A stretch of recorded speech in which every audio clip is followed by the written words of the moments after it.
Boa tarde a todos. Que o Mestre e amigo Jesus possa envolver as nossas mentes e os nossos corações em suas vibrações de paz, de amor e harmonia. Bem, neste mês de agosto estamos comemorando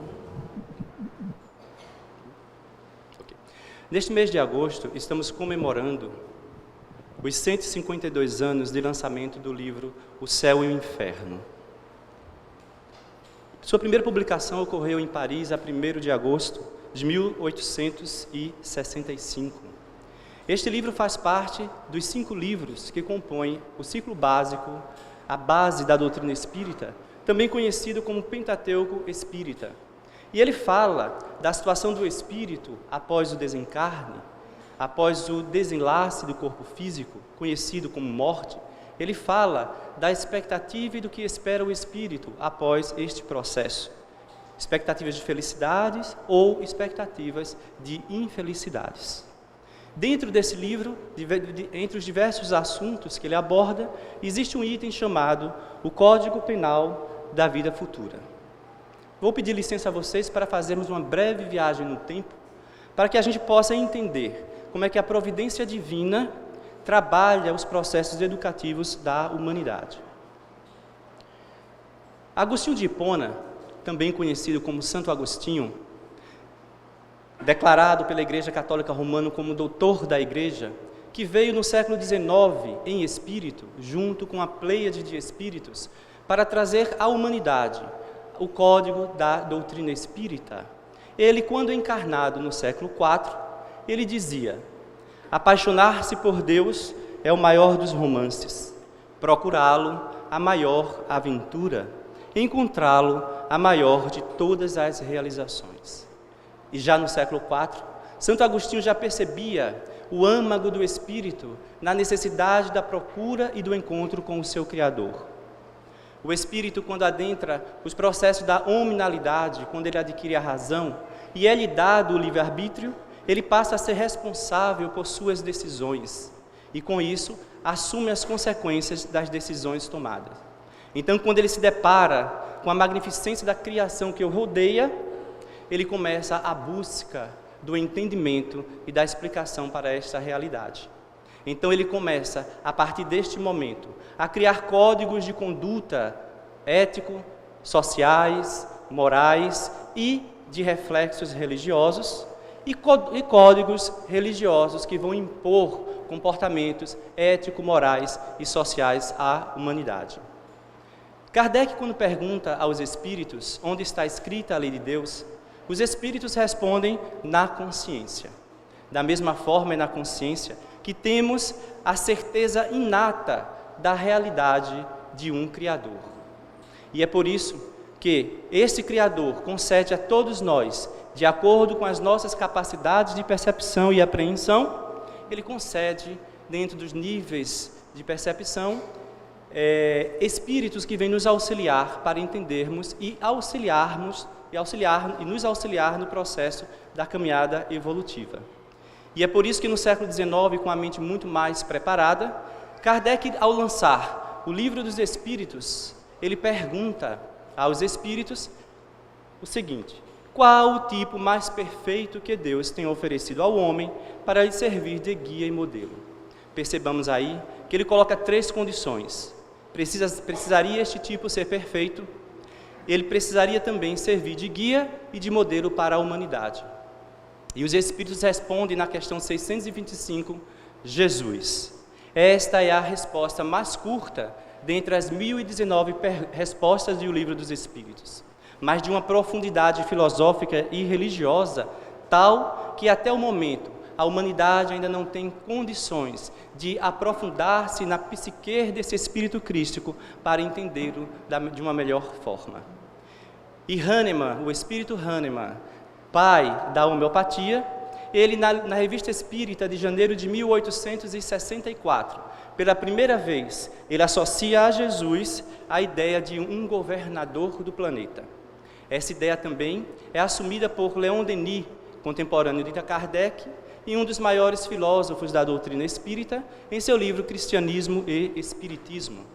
E mais recentemente, no século XX, Emmanuel, através da psicografia de Chico Xavier, no livro A Caminho da Luz, também assume esta realidade de Jesus como governador do orbe terreno.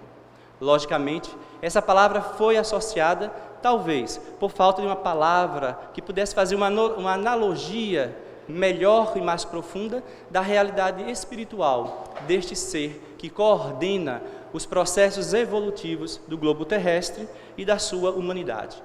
E é por isso que ele, de tempos em tempos, envia para os 4 cantos do planeta espíritos missionários com o objetivo de trazer informações da realidade espiritual de acordo com a possibilidade de compreensão e entendimento dos espíritos. E é por isso que nós temos um Sócrates, um Santo Agostinho, né, um Mahatma Gandhi, nós temos também um Buda. Mas para o mundo ocidental, ele envia aquele que seria a base da realidade religiosa, da nossa realidade religiosa ocidental. Ele envia aquele que ficou conhecido como Moisés. No entanto, no Evangelho de João, ou Evangelista, em seu capítulo 1, João Evangelista abre seu Evangelho dizendo: no princípio era o Verbo, e o Verbo estava com Deus, todas as coisas foram feitas por Ele, e sem Ele, nada do que foi feito se fez. Porque ele já assumia, pela sua integração com a espiritualidade superior, a ideia do Logos divino. Logos é uma palavra de origem grega, que significa palavra, verbo, ação. E por isso que João Evangelista chama Jesus de o Verbo, e que o Verbo estava com Deus. E ele envia o primeiro missionário que faria a base da nossa realidade religiosa do mundo ocidental, Moisés. Moisés traz para a humanidade, naquele momento, a primeira ideia de um Deus único, em contrapartida com as diversidades de deuses que existiam nas comunidades daquela época. Mas ele estava enfrentando também uma comunidade ainda muito mais próxima dos seus processos evolutivos, uma comunidade muito mais primitiva e muito mais ignorante no sentido da falta do conhecimento da realidade que a cercava. E é por isso que ele, ao trazer a lume os 10 mandamentos, ele associa nesse código a realidade civil para conseguir controlar aquela turba ainda ignorante, mas também ele traz os conhecimentos de uma realidade religiosa que iria trazer o amparo também para a vida daquelas pessoas. E ele lançava, nesse momento, um Deus que, para fazer frente com aquela comunidade, precisava ser um Deus antropomórfico, aquele Deus que tinha todas as qualidades e todos os defeitos humanos. Então nós vemos em Moisés um Deus que tem ira, um Deus que se vinga, um Deus que tem orgulho, um Deus que pune, um Deus que prefere um homem, uma mulher ou uma civilização em detrimento de outra. Mas o importante é que naquela época, aquela humanidade precisava desse tipo de informação para poder prosseguir o seu caminho evolutivo. E aí Moisés lança pela primeira vez um código de comportamento ético e moral, um código de comportamento religioso e um código de comportamento que direcionaria a humanidade para o seu processo de conhecimento da sua realidade diante da criação. E ele lançava um código baseado no temor, um código baseado no olho por olho e dente por dente. Foi preciso 1.200 a 1.500 anos para que a espiritualidade superior trabalhasse aquela comunidade através dos processos da reencarnação, ora no lado oriental do planeta, ora no ocidente, para que ele pudesse espalhar a ideia do Deus único.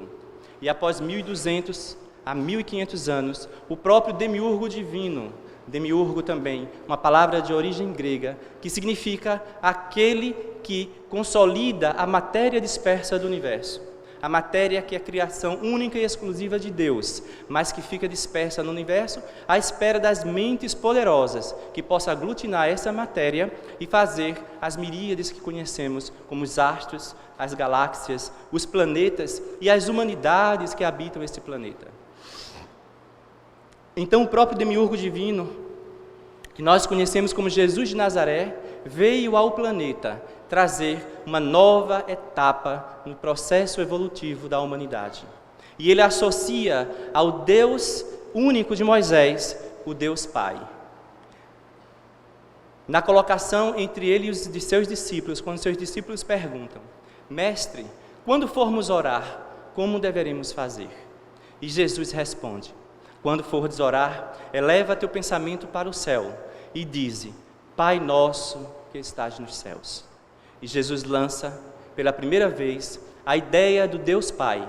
E como Deus Pai, ele precisava ser misericordioso, ele precisava ser amoroso, ele precisava ajudar aquela população no entendimento das suas mazelas espirituais e nas falhas nas decisões que eles tomavam. E esse Deus que Jesus trazia como Pai, começava a trabalhar também a destruição, a desconstrução da realidade do Deus punitivo, da realidade do Deus vingativo, da realidade do Deus colérico que Moisés trazia. E Jesus começa a trabalhar este processo e diz que o processo de entendimento e encontro com esta realidade divina é facultado a todos os espíritos, mas que para isso existe um código de conduta que ele trazia através da representação de sua vida de aproximadamente 3 anos conosco na época da Galileia. E ele traz como exemplificação da sua vida a fraternidade, quando ele encontra aqueles espíritos ainda sofridos psicologicamente e ele apazigua a mente daqueles espíritos. É quando ele encontra quando ele encontra a mulher equivocada e diz que ia ser apedrejada e diz: mulher, teus pecados te são perdoados. Vai, segue e não voltes a pecar. Ele encontra nesta exemplificação também, ele faz a caridade através do encontro com aqueles homens e mulheres que trazem defeitos espirituais ou defeitos carnais, defeitos no corpo físico, e ele cura da cegueira, ele cura da lepra, ele cura do aleijão. E ele também traz o exemplo de perdão em todos os momentos de sua realidade de vida. E o interessante, na nossa opinião, é que dentro desses exemplos, 2 se destacam mais nitidamente, logicamente que não vamos citar aqui em ordem cronológica, mas é importante quando Jesus, ao ressurgir dos mortos e encontra-se pela primeira vez com Pedro, ele faz uma pergunta a Pedro. E ele diz: Pedro, tu verdadeiramente me amas? E Pedro responde: sim, Senhor, eu te amo. Ele torna a perguntar: Pedro, tu me amas? E Pedro mais uma vez responde: sim, Senhor, tu sabes que eu te amo. Então Pedro, vai, ajuda as minhas ovelhas. E por uma terceira vez ele pergunta a Pedro: Pedro, tu verdadeiramente me amas? E Pedro responde: Senhor, tu conheces a profundeza da minha alma, então tu sabes o quanto eu te amo. Então vai, Pedro, apacenta as minhas ovelhas. E Jesus fazia naquele momento a primeira e maior catarse psicológica da humanidade. Em contrapartida, as 3 vezes que Pedro o negou, ele fazia com que Pedro dissesse que o amava. E desta forma, ele apaziguava a mente de Pedro do terror da culpa que ele carregava. E este exemplo serve para sabermos que o amor cobre a multidão dos pecados. E Jesus, durante todo o seu processo de exemplificação, como caminho para a verdade e para a vida, ele contagia diversos milhares de espíritos até os nossos dias. A maioria deles, espíritos anônimos, mas muitos outros se destacaram em suas sociedades. Então nós temos um Agostinho de Hipona, no século IV, trazendo um conteúdo filosófico e religioso para a Igreja Católica Romana. Nós temos no século XII e XIII um Francisco de Assis, que se liberta de todas as suas posses e vai vivenciar a proposta do Evangelho, a proposta do desapego, a proposta da pobreza. Nós temos no século XIV uma Teresa d'Ávila, também nomeada pela Igreja como doutora da Igreja Católica. E ela traz também conceitos filosóficos que vão trazer amparos e modificações na própria vivência da Igreja. No século XV também nós temos Joana d'Arc, que apesar de ter sido condenada ao fogo da fogueira, ela não renega as vozes que ela escutava, as vozes dos espíritos que a auxiliavam. E desta forma também, ela corroborava a ideia da possibilidade da comunicação através do processo mediúnico entre os homens encarnados e os desencarnados. Mais recentemente, no século XX, nós temos na África a Madre Teresa de Calcutá, no Brasil, Irmã Dulce, no Brasil também nosso querido Chico Xavier, que contam seus apóstolos, seus biógrafos, que certa feita ele estava em casa e adentra a sua residência um jovem rapaz na intenção de roubá-lo. Ele, quando se apercebe desta realidade, da intenção do rapaz, a primeira pergunta que ele faz é: você tem fome? Ele diz: sim, tenho. E ele prepara, dentro das suas possibilidades, uma mesa de refeição para saciar a fome daquele indivíduo. E quando o indivíduo tem a sua fome saciada, ele olha para Chico e diz: você sabe o que eu vim fazer aqui, não sabe? E Chico responde: sim, meu filho, sei. O que é que você quer levar? E o próprio Chico começa a dar a ele todos os objetos que ele queria. Quando ele ajunta todos esses objetos, ele se dirige à porta dos fundos para sair.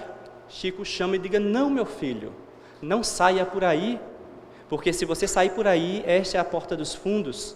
E as pessoas que virem você saindo, vão achar que você está me roubando.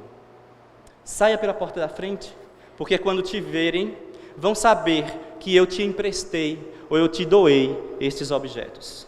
E assim era a vida de Chico, de exemplificação também de amor e caridade. Mas tem um outro exemplo também, posterior a Chico. Em uma manhã de primavera, mais precisamente, dia 13 de maio de 1981, quando nossos irmãos cristãos católicos comemoravam a aparição daquela que eles deram o nome de Nossa Senhora de Fátima, encontrava-se uma multidão em pleno centro do coração da religiosidade católica romana, na Praça de São Pedro, esperando aquele que era o seu líder religioso. E o Papa Móvel, ao adentrar a Praça de São Pedro, ouvem-se tiros. Então a confusão estava instalada em plena praça. Gritavam, corriam, alguns não entendiam o que estava acontecendo. Quem atirava? Isso era tiro? Em direção a quem foi atirado? Isto é um atentado?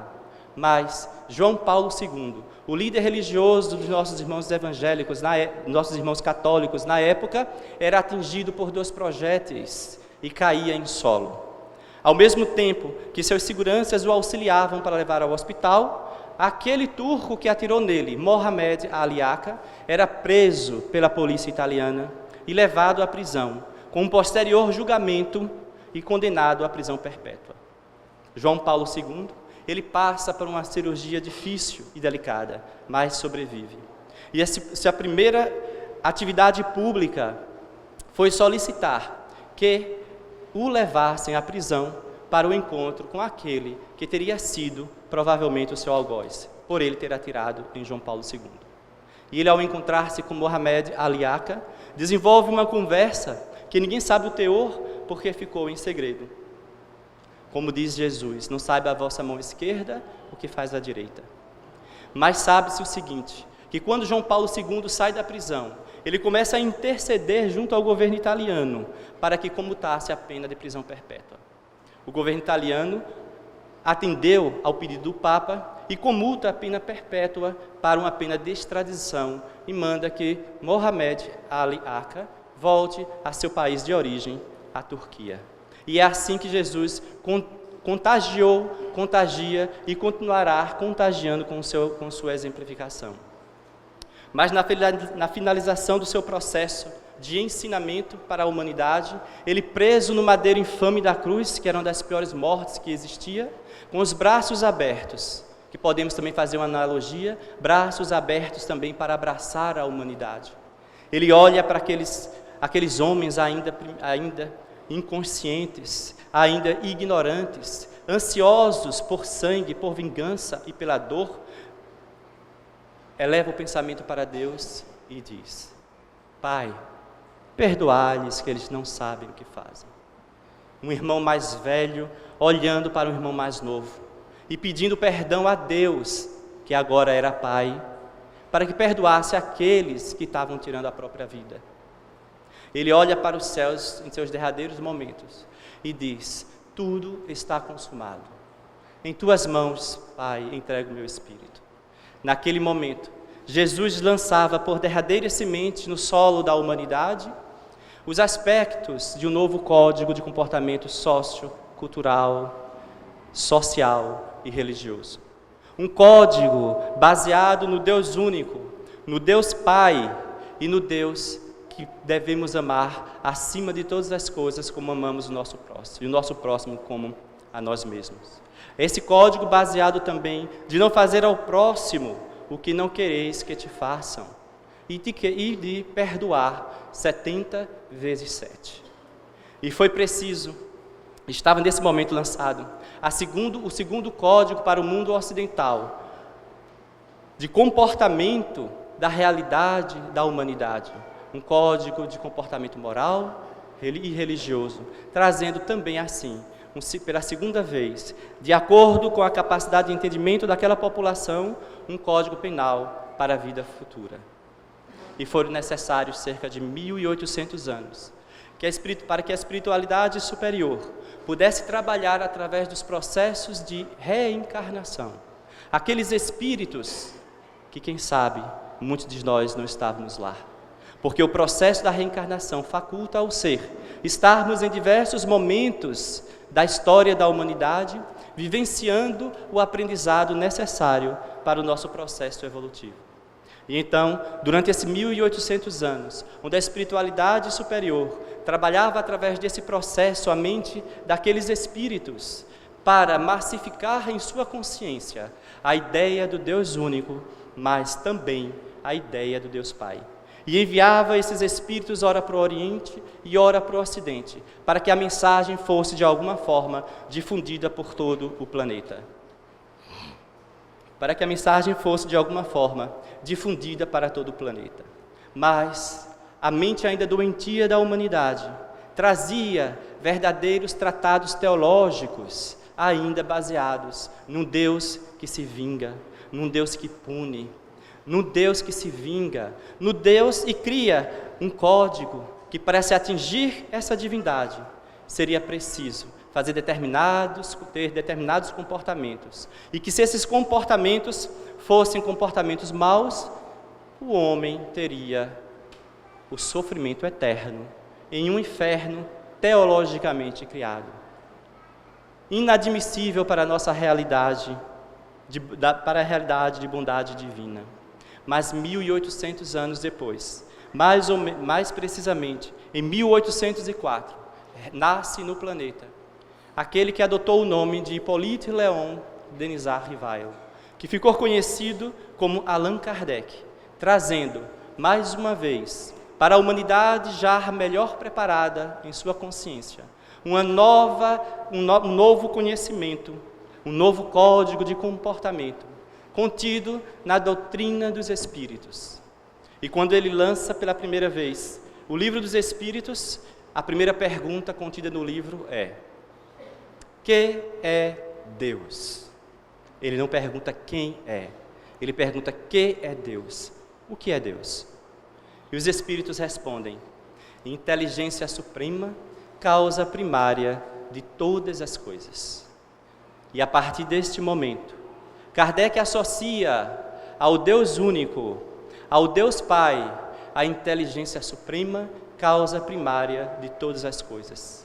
Um conhecimento de uma profundidade maior e que supera a própria realidade do Deus Pai, porque o Deus, como inteligência suprema, causa primária de todas as coisas, não poderia ser um Deus que tivesse qualidades antropomórficas, um Deus que tivesse qualidades ou defeitos humanos, ou um Deus que trouxesse vinganças ou punição ou perdição eterna para as suas criaturas.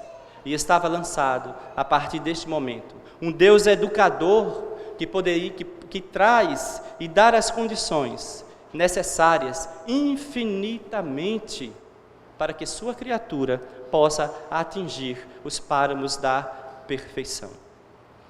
E Allan Kardec, neste momento, ele lança o Livro dos Espíritos, e nos prolegômenos, que é a introdução do Livro dos Espíritos, ele diz: o Espiritismo veio ao mundo para lançar as bases do novo edifício que se eleva e que um dia há de reunir todos os homens no mesmo sentimento de amor e caridade, abrindo assim uma nova era para a regeneração da humanidade. E o Espiritismo, ele traz esta possibilidade de unir todos os homens no mesmo sentimento de amor. E isso fez com que perguntassem a Emmanuel se o Espiritismo era a religião do futuro. E Emmanuel responde: não, o Espiritismo não é a religião do futuro, mas é o futuro de todas as religiões em seus postulados. E hoje, a mente da humanidade não admite mais a ideia de um Deus antropomórfico, de um Deus que pune e de um Deus que condena. E esta ideia, gradativamente, vai assumindo as realidades de todas as religiões que temos no nosso globo. Nossos irmãos evangélicos ou católicos ou de outras religiões também não mais admitem a ideia deste Deus vingativo. E, no momento oportuno, eles absorverão as particularidades que a doutrina espírita veio trazer, da realidade da vida eterna, da vida após a morte, da comunicação com os mortos, a realidade do caminho da perfeição e a realidade do encontro com a divindade, com o encontro com o Criador.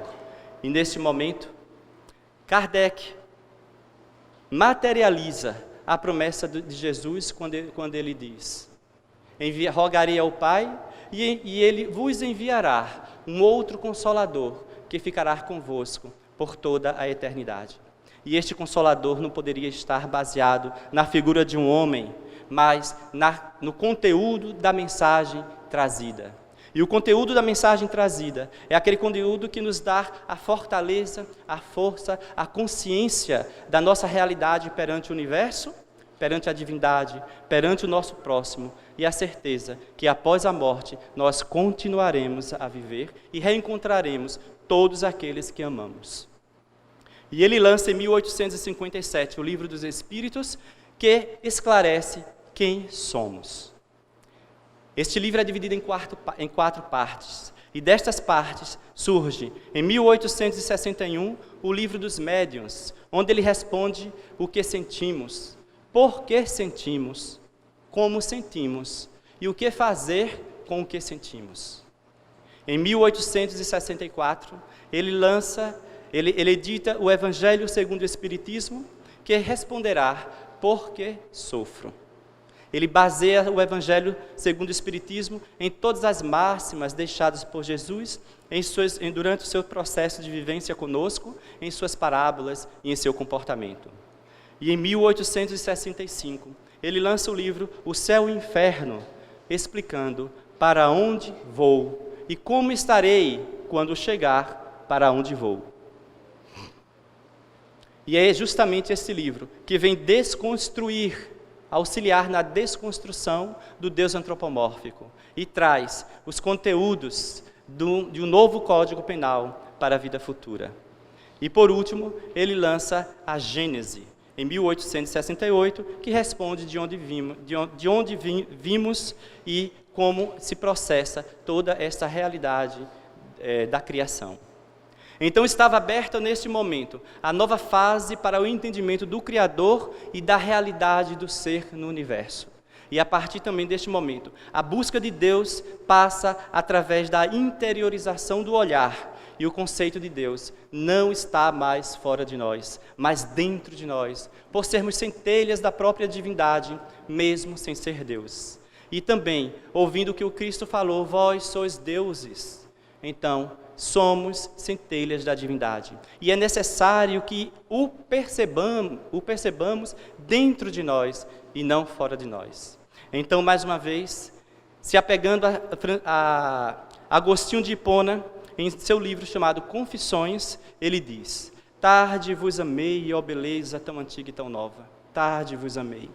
Eis que habitáveis dentro de mim, e eu lá fora a procurar-vos. Estáveis comigo, e eu não estava convosco. Porém me chamaste com a voz tão forte, que rompestes a minha surdez. Vós me tocastes, e ardi no desejo da vossa paz. Agostinho acha que tarde amou a Deus porque ele assumiu a realidade do Criador após os 30 anos de idade. Mas ele ouviu a voz de trovão que rompeu a surdez dele e a partir daquele momento ele começou a arder na vontade da paz. E a boa notícia é que todos nós que aqui estamos, bem como aqueles que não estão, mas que já comungam da mesma ideia da divindade, também tivemos já as nossas surdezes rompidas com a voz forte do Criador. E a partir deste rompimento, nós desejamos, eu tenho a certeza, nós ardemos no desejo do encontro da paz divina. Mas isto gera também uma responsabilidade, que é a responsabilidade da modificação pessoal, da transformação do ser, para que possamos encontrar no caminho que Jesus nos deixou, termos o encontro com a divindade. E a exemplificação dessa modificação é também necessária, porque aqueles irmãos que ainda não tiveram rompida as suas surdezes, possam olhar para nós e nos termos como auxiliares no rompimento da apresentação da voz divina. Então o livro Céu e Inferno, que tem seu subtítulo A Justiça Divina segundo o Espiritismo, ele é dividido em duas partes. Na primeira parte, Kardec faz uma contextualização histórica e filosófica sobre o céu, o inferno, o purgatório, sobre o bem, sobre o mal, sobre os anjos e os demônios, sobre o medo da morte e sobre o comportamento da humanidade. E em sua segunda parte, ele traz os depoimentos daqueles espíritos que vieram através do processo da mediunidade, vieram trazer a sua realidade, a realidade que eles encontraram após a morte. Realidades de sofrimento ou realidades de felicidades, inerentes às escolhas que eles mesmos fizeram antes do desencarne. Joana de Ângeles, no livro Dimensões da Verdade, no capítulo 1, chamado Céu e Inferno, psicografia de Divaldo Pereira Franco, ela diz: a divina justiça dispõe de 1000 processos para manifestar o amor de nosso Pai. A doutrina espírita traz um Deus educador e mostra essa disponibilidade que a justiça nos dá para nos recuperarmos das nossas escolhas equivocadas. Não é mais admissível para a mente humana aceitar um Deus que possa punir pela eternidade por erros de apenas uma vida de apenas 70, 80 anos. Isso é inadmissível. Certa feita estava eu sentado perto de 2 homens, um mais novo e um mais velho, tio e sobrinhos. Não pude deixar de ouvir a conversa porque eles conversavam um pouco alto e eu estava muito próximo. E o tio, de uma religião diferente da do sobrinho, que era espírita, dizia: é muito fácil para você espírita errar e pedir perdão, porque vocês voltam para resolver o problema. E o sobrinho diz: não, tio, você está enganado. Quando nós somos espíritas e temos já introjetados os conceitos da doutrina espírita, nós trabalhamos para nos modificar, porque sabemos que vamos voltar, mas que essa volta ela é necessária como um processo de construção do espírito para atingir a plenitude. Mas nós podemos, através do trabalho hoje, nos melhorarmos para quando voltarmos não termos sofrimentos tão acerbos. E faz uma pergunta ao tio: tio, eu sei que você tem esposa e filhas, então vamos supor que todos vocês morram e você se encontra face a face com a divindade e na beatitude do céu paradisíaco você procura suas filhas e sua esposa e não encontra. Mas de repente você ouve uma voz lá do fundo chamando: Pai, me ajuda, eu estou aqui, me socorre, me perdoa que eu não sabia o que estava fazendo. e a esposa pede um copo d'água para aliviar a dor. O Senhor seria capaz de negar esse auxílio? Se na sua imperfeição você não é capaz, o que dizer de Deus? Como nós podemos imaginar? Nós não conseguimos condenar a eternidade de uma pena nossos pais, nossos filhos, nossos amigos, nossos amigos e nossas amigas. Como a divindade poderia fazer isso? E me lembro também de um filme chamado Alto da Compadecida, quando João Grilo está sendo julgado e o demônio é o advogado de acusação e pega todas as mínimas faltas de João Grilo para levá-lo para o inferno. João Grilo depois já não consegue mais se defender e diz a Jesus, que era o juiz, ele diz: Senhor, eu tenho direito a pedir um advogado de defesa.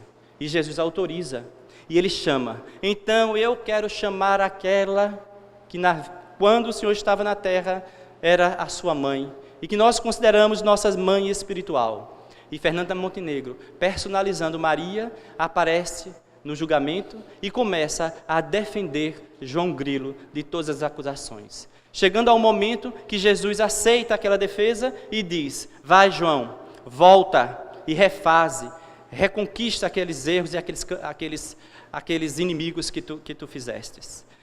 E aqueles inimigos que tu fizestes. Então o Código Penal da Vida Futura, contida no Céu e Inferno, Allan Kardec, na sua introdução, diz: o Espiritismo não vem formular um código de fantasia. A sua lei no que respeita ao futuro da alma, deduzida das observações dos fatos, pode resumir-se nos seguintes pontos.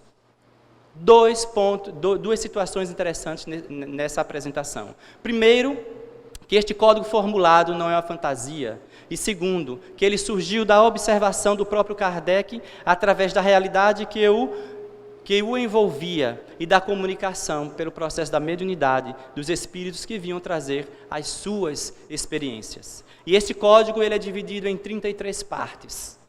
Não vou falar de todos, porque precisaríamos de uma tarde inteira ou até de um dia inteiro para fazermos um verdadeiro simpósio sobre os 33 itens. E também, para deixar aqui a curiosidade em cada um de nós, para que quando saiamos daqui e chegarmos em casa, possamos abrir o livro, o Céu e o Inferno, e absorver aquelas páginas de conforto e esperança para a nossa realidade de espíritos.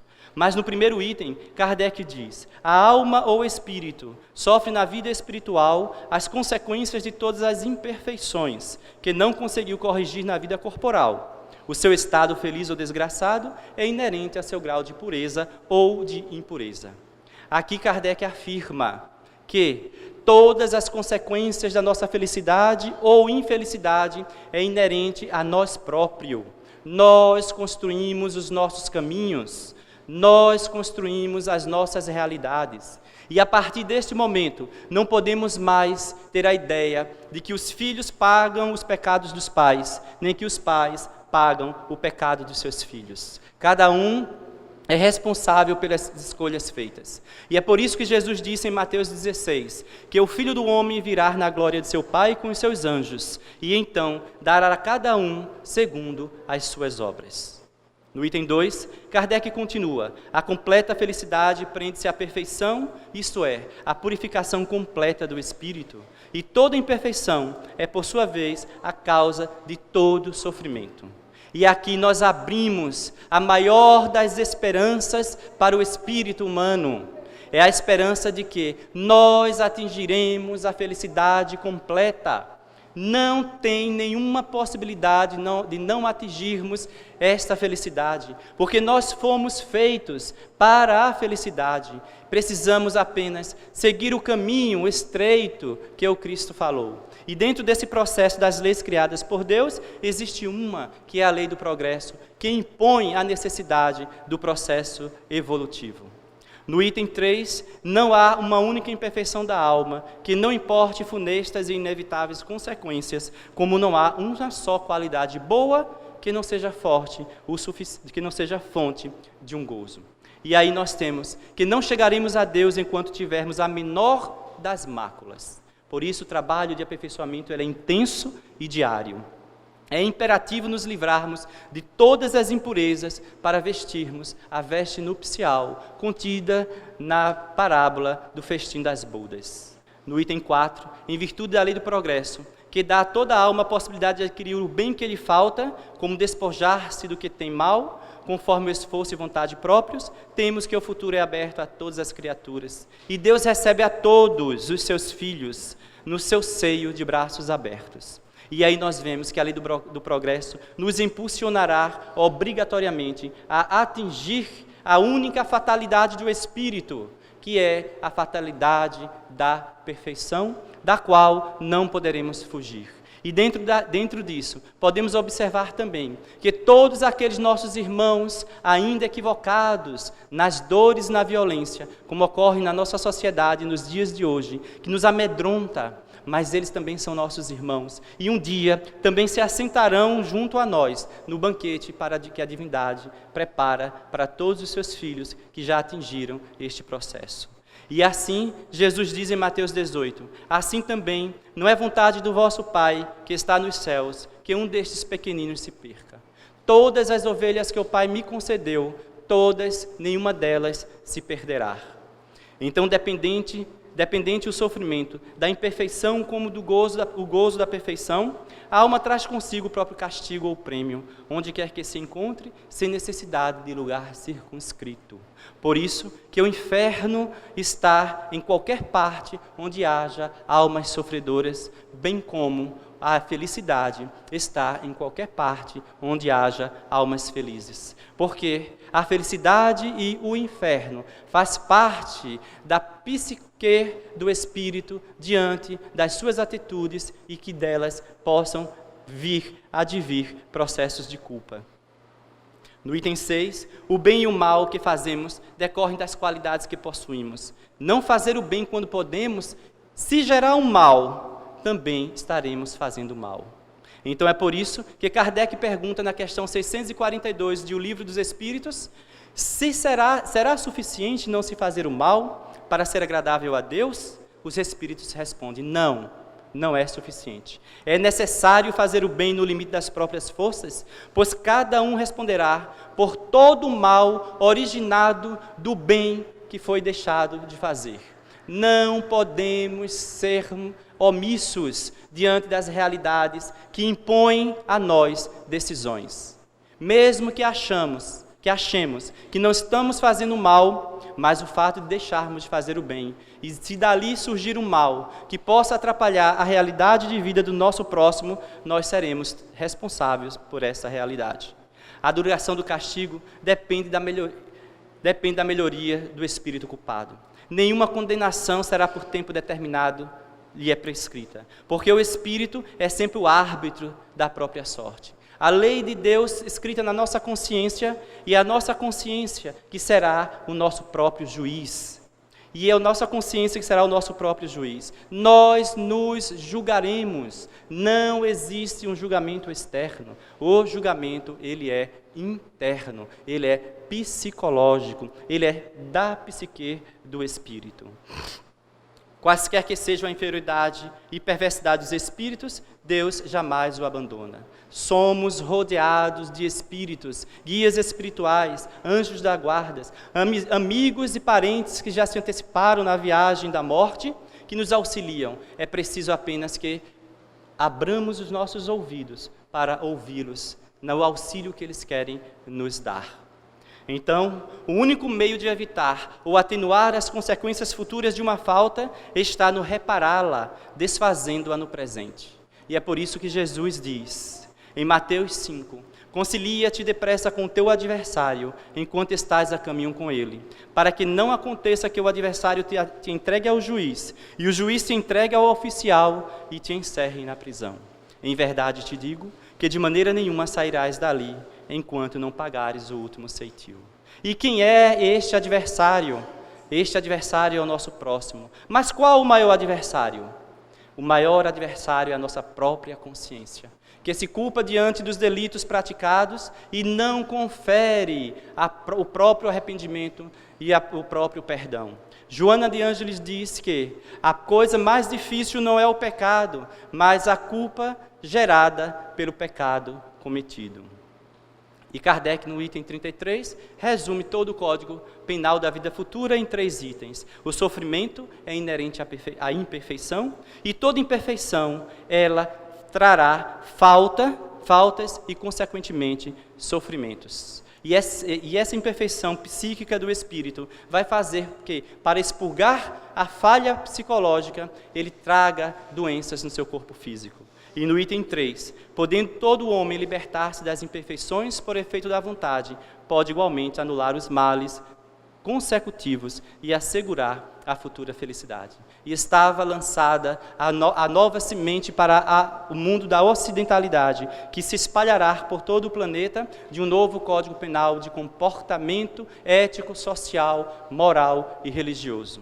E é por isso que a cada um as suas obras, no céu como na terra, tal é a lei da justiça divina.